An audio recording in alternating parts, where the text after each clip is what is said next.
మనం వెయిట్స్ లిఫ్టింగ్కి వచ్చాం. సో అప్పటి నుంచి జనాల రెస్పాన్స్ అయితే మారింది. లైక్ ఇప్పుడు దాకా అవుట్డోర్ ఎక్సర్సైజ్ అనేటప్పటికీ లేదు, అది పెద్ద ఇంట్రెస్ట్ అనిపించలేదు జనాలకి. కానీ ఇప్పుడు డంబుల్స్ తెచ్చాము, రాడ్ వెయిట్స్ అన్నాము, జనాలు చాలా ఇంట్రెస్టింగ్గా చూస్తున్నారు. కాకపోతే తెలియని విషయం ఏంటంటే మనం ఎప్పుడూ వెయిట్స్ రాడ్స్ డైలీ చేయగలమా, ఆ టైం స్కోప్ దొరుకుతుందో లేదో తెలియదు. సో బాడీ వెయిట్ ఎక్సర్సైజెస్ అనేవి మన దగ్గర ఉంటే ఆ కంటెంట్ ఎక్కడున్నా చేసుకోవచ్చు. లైక్ ఈ కంటెంట్ అంటే క్రియేటర్గా మాట్లాడట్లేదు, నేను మీకోసం చెప్తున్నా. లైక్ ఎక్సర్సైజెస్ మీరు ఎక్కడైనా ఉండొచ్చు, ఏ వర్క్ మీద ఎక్కడికి వెళ్ళొచ్చు, మీ స్కెడ్యూల్ ఎక్కడ ఉండొచ్చు చెప్పలేము. సో జిమ్ ఉంటుందో లేదో తెలియదు, వెయిట్స్ మీరు క్యారీ చేయలేరు ప్రతిసారి. సో అలాంటప్పుడు ఏంటంటే మీరు బాడీ వెయిట్ ఎక్సర్సైజ్ అనేది ఒక రొటీన్లో పెట్టేసుకోండి. సో నా పర్సనల్ సజెషన్ అనమాట ఇది. వెయిట్స్ కూడా మంచిది, వెయిట్స్ చాలా ఇంపార్టెంట్, వెయిట్స్ లిఫ్ట్ చేయాలి, బట్ నా పర్సనల్ సజెషన్. సో మనం డంబుల్ సిరీస్లో ఉన్నాం. సో విత్ 2 డంబుల్స్ ఎన్ని ఎక్సర్సైజ్ చేయగలం మన లెగ్స్కి, హ్యాండ్స్కి, బైసెప్కి, ట్రైసెప్కి, నెక్స్ట్ టైకి, బ్యాక్కి. సో ఇవాళ మనం అయితే లెగ్స్ గురించి చేస్తున్నాం. సో లెగ్స్లో ఇంపార్టెంట్ థింగ్స్ మీ టైస్. సో మనం ఏ వెయిట్ లిఫ్ట్ చేయాలన్నా, బైసెప్స్ అండ్ ట్రైసెప్ అయినా, ఏదైనా బ్యాక్ అయినా, ముందు ప్రెజర్ అయితే మీ లెగ్స్ మీద పడుతుంది. సో ఆ లెగ్స్ స్ట్రాంగ్ చేసుకుని తర్వాత వెళ్ళడం ఉత్తమం. కానీ జనరల్గా మనం ఎక్కడికి వెళ్ళినా, జిమ్కి వెళ్ళినా వెంటనే అప్పర్ బాడీ స్టార్ట్ చేస్తాం, ఎందుకంటే అదే పెద్ద బయటికి కనబడేది, కాల్ పెద్ద కనబడదు. కానీ తెలియని విషయం ఏంటంటే leg should be very strong. So లెగ్స్లో main important thing calf. So calf muscle strengthen అవ్వాలి. నెక్స్ట్ టై స్ట్రెంగ్తన్ అవ్వాలి. Okay, glutes. సో ఇది లోవర్ బాడీ. సో అయితే ఈరోజు అయితే మనం టైస్, కాఫ్స్, ఓవరాల్గా లెగ్స్ స్ట్రెంగ్తన్ చేయడానికి ఎక్సర్సైజ్ చూద్దాం. పట్టుకుని ఇలా లిఫ్ట్ చేస్తాం. ఇదేంటంటే మన కాఫ్ మజిల్ మీద పడుతుంది, కాఫ్ మజిల్. ఓకే, దీనికోసం లిఫ్టింగ్ ఇది. ఓకే, నెక్స్ట్ డబుల్ పట్టుకొని టై స్క్వాట్, సుమో స్క్వాట్. జనరల్గా 1 2, ఇది ఇంకొక 3 4.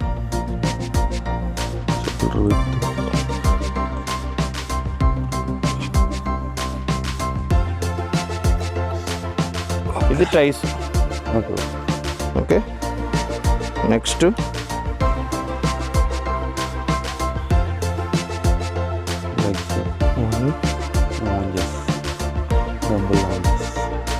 ఇది కూడా టైస్కే. నెక్స్ట్ ఈ వెనకాల టైస్లో వెనకాల పాటు ఉంటుంది, హ్యామ్స్ట్రింగ్స్. ఓకే, హ్యామ్స్ట్రింగ్స్కి రొమానియన్ డెడ్ లిఫ్ట్స్.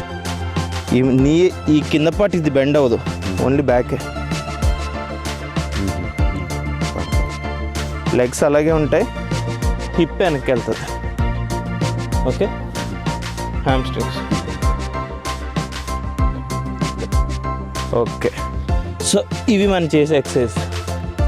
చలో మనం బాడీ లిఫ్టింగ్ ఎప్పుడైతే వెయిట్ లిఫ్టింగ్కి వచ్చామో జనాల ఎంతూజియాజం పెరిగింది, మోటివేషన్ పెరిగింది, కమెంట్స్, లైక్స్ పెరిగాయి, సో వ్యూస్ కూడా పెరిగినాయి. సో వెయిట్ లిఫ్టింగ్లో మనం ఇప్పుడు అప్పర్ బాడీ జనరల్గా ఎప్పుడు చేసేదే. సో కానీ మనకు తెలియాల్సింది, తెలుసుకోవాల్సింది lower body should be more stronger. ఎందుకంటే మనం లిఫ్ట్ చేసే వెయిట్స్ కానీ మీ పైన కనబడే అప్పీల్ ఎంత బ్రాడ్ అయిపోయినా ఏదైనా కింద లెగ్స్, టోస్, నెక్స్ట్ మీ కాఫ్ మజిల్, మీ టై మజిల్, మీ హ్యామ్స్ట్రింగ్స్, మీ గ్లూట్ ఇదే బేర్ చేస్తాయి.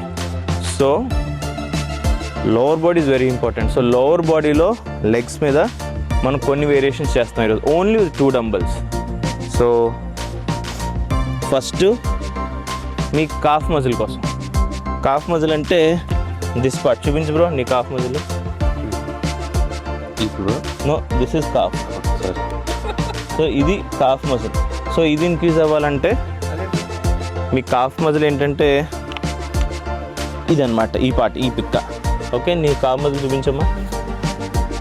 ఓకే, సో ఈ పార్ట్, ఈ మజిల్ స్ట్రాంగ్ అవ్వడానికి మనం చేసే ఎక్సర్సైజ్ బేసిక్ ఎక్సర్సైజే. సో జస్ట్ వెయిట్స్ పట్టుకుంటారు, అన్ని టోస్తో లిఫ్ట్ చేస్తారు. 1 2 3 4 5 6 7. తెలుస్తుందా? కాఫ్ మజిల్ పిక్క పడుతున్నట్టు ఉంటుంది లైట్గా. ఓకే ఓకే, సో 10 చేశాను. దీంతో కూడా ఒక 10 చేయిస్తాను.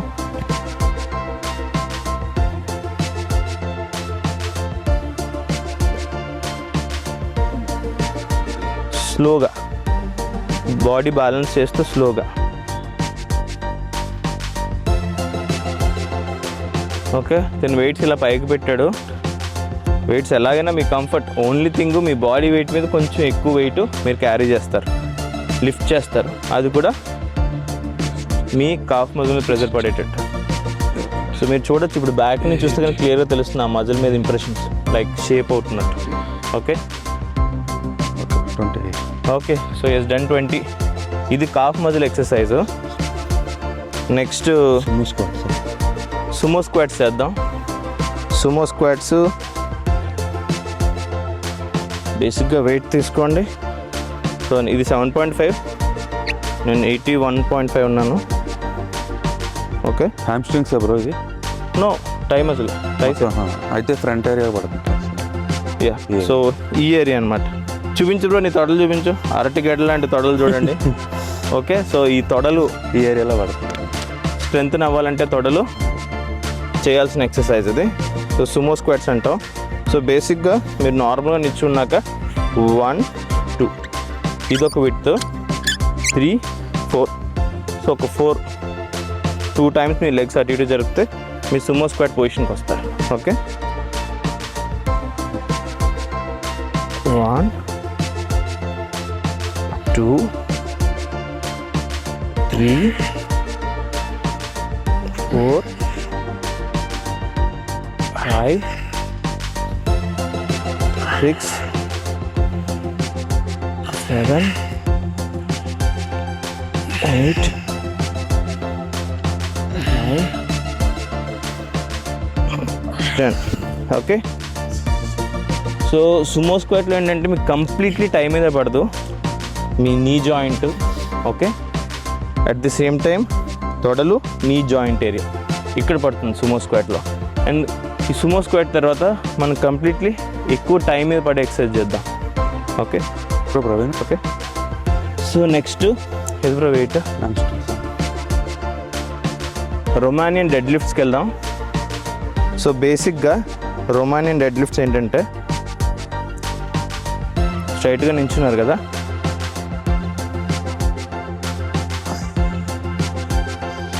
ఇదేంటంటే మీ హ్యామ్స్ట్రింగ్ స్ట్రాంగ్ అవుతాయి. మీ హ్యామ్స్ట్రింగ్ చూపించు బ్రో ఒకసారి. ఈ ఏరియాని హ్యామ్స్ట్రింగ్స్ అంటారు. సో బ్యాక్ అనమాట, బ్యాక్ టైస్.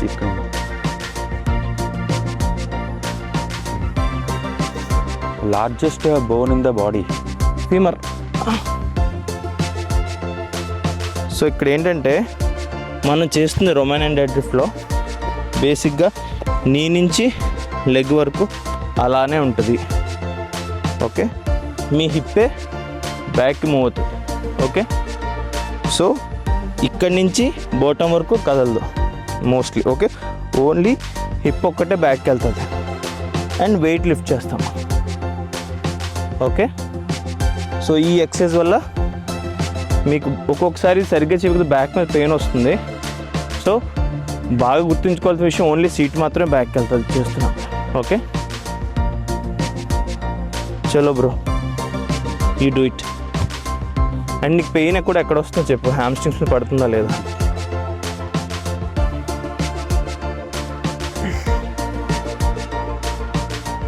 నో, నీస్ బెండ్ అవ్వకూడదు. ఓకే, నీస్ బెండ్ అవ్వడానికి లేదు, ఈ పార్ట్ ఇలాగే ఉంటుంది, ఇది కదులుతుంది. ఓకే, ఇప్పుడు ఇంకా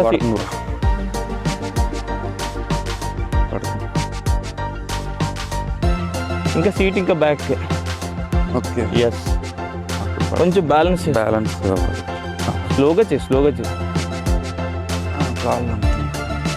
లెగ్స్ బెండ్ అవ్వకూడదు, నీస్ బెండ్ అవ్వకూడదు, ఓన్లీ సీట్. హ్యామ్స్ట్రింగ్స్ మీద ప్రెజర్ పడుతుంది కదా ఇప్పుడు. యా, స్లోలీ చేయాలి, స్లోగా.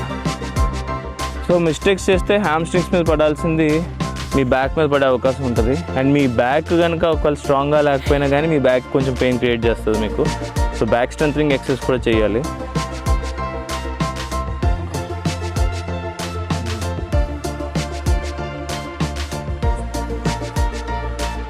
బేసిక్గా నీకు ఇక్కడ ఈ హీల్తో చేస్తున్నావు కదా, ఒకసారి చేస్తాను. సో చాలా ఇంపార్టెంట్ ఇది.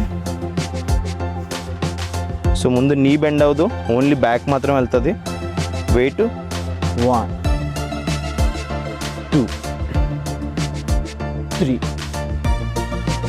4 5 6 7 8 అంటే యాక్చువల్లీ హీల్ మీద పడుతుంది వెయిట్ ఎక్కువ 9 టో కన్నా హీల్ మీద పడుతుంది ఎందుకంటే ఇలా బెండ్ అయినప్పుడు హీల్ మీద ప్రెజర్ ఎక్కువ పడుతుంది కదా. ఇది సీట్ దిగకపోయినా పర్లేదు బ్రో. సీట్ దిగాలి కదా. అంత దిగు కొంచెం అంత దిగదు కదా. అంతే దిగుతుంది ఇంకా అంత ఎక్కువ దిగదు.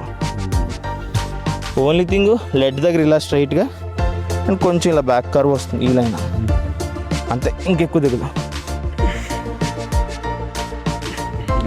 హ్యామ్ స్ట్రింగ్స్ మీద పడుతుందో చూడు, పడుతుంది. సీట్ బెండ్ అయినప్పుడు యా ఎగ్జాక్ట్లీ ఇలా అనమాట. సో నీస్ బెండ్ అవ్వు, ఓన్లీ బ్యాక్ మాత్రం వెనక్కి వెళ్తుంది, సీట్ మాత్రం వెనక్కి వెళ్తుంది. అండ్ ఇలా చేసి దీన్ని మనం రొమానియన్ డెడ్ లిఫ్ట్స్ అంటాం, RDL. సో ఇదొక వేరియేషన్ మీ హ్యామ్ స్ట్రింగ్స్కి.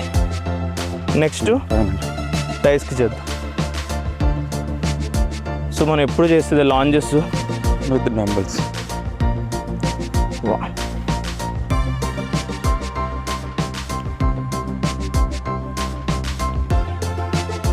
సో ఇక్కడ ఏంటంటే మీ టైస్ మీద పడుతుంది.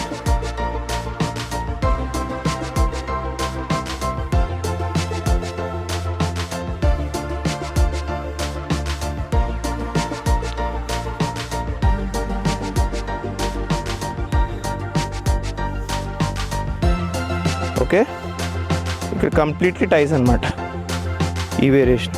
షే బ్రో,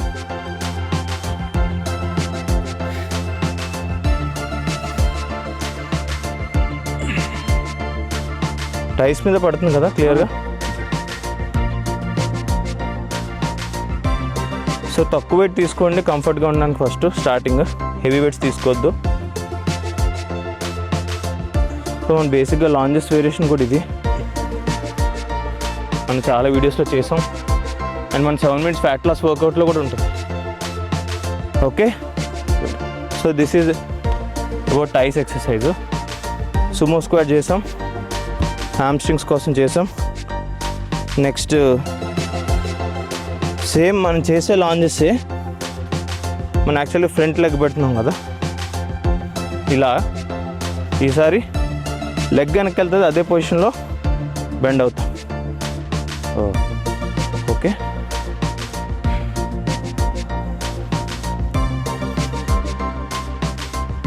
దీనివల్ల ఏంటంటే మీ లెగ్ మీద అంతా కూడా muscle coordination and tendons bones coordination workout అవుతుంది ఎక్కువ.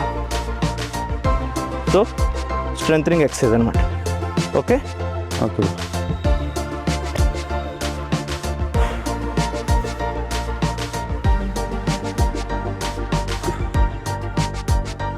ఓవర్గా లెగ్ అంతా పడుతున్నట్టు తెలుస్తున్నా. కాఫ్, థై, హ్యామ్ స్ట్రింగ్ మొత్తం. హ్యామ్ స్ట్రింగ్ తక్కువ పడవచ్చు ఎందుకంటే అదే పొజిషన్లో చేస్తున్నాం కాబట్టి ఫ్రంట్ మజిల్ ఎక్కువ యూటిలైజ్ అవుతుంది. ఓవరాల్గా పడుతుంది కదా లెగ్ అంతా. Okay, so that's it. So ఇప్పుడు మనం రొటీన్కి వెళ్తున్నాం. Like 3 of us are going to do this. మీకు జస్ట్ మెలకువలు ఎలా చేస్తాం ఎక్సర్సైజ్, దేని మీద ప్రెజర్ పడుద్ది అన్న విషయం ఇప్పుడు ఎక్స్ప్లెయిన్ చేసాం.